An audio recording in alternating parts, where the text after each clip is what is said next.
Jim Goodwin there. Yeah, very philosophical. And you know that Jim Goodwin can be a bit of a firebrand.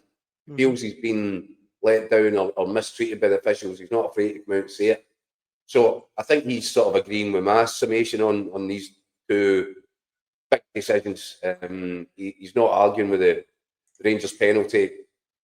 I think he's right. I think I just don't think that Will Ferry is aware of Aaron's position. And there is a coming together, and it's probably the right decision. And if it wasn't, and if Jim Goodwin felt it wasn't, then he would have come out and said that.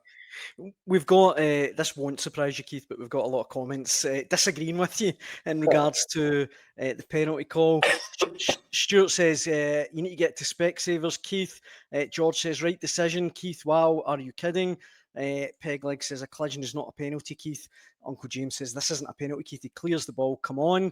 Mark says, I'm so old, I can remember when football was a contact sport. This one from brother Wilfried Jr. says, passed off the park. The referee was Rangers' best player tonight. It's pathetic, really. And finally, John says, Gassama is a cheat and refs are calling him out. He could have had a shot on goal if he'd stayed on his feet.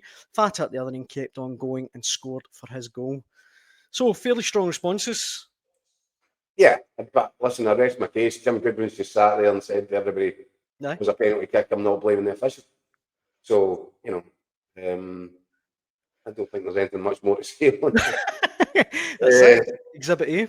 Yeah, the comment about Gassama, that is interesting, because I wondered if David Dickinson just suspected that Gassama was looking to go down easy because he is getting a little bit of a reputation for it. And Amar Fatah, brilliant contribution for Dundee Utd. It was actually a real good ding-dong, almost like a basketball match. It was a good watch.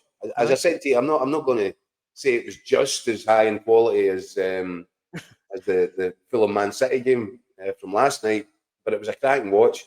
And it was, see, all the things that I've been criticising Rangers for in terms of lack of aggression, lack of energy, lack of urgency, lack of purpose. Well, it was all there tonight.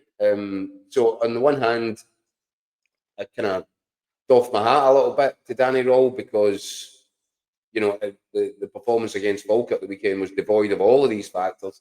That was much more like it, but still another terrible result for a side which, when Rangers won 4 in a row, Daniel, you asked me a question, can we consider Rangers now part of the title race? And I said to you, absolutely not, because you'll need to wait and see what the next 2 or 3 games bring. And what the next 2 games have brought is 4 drop points. Yeah.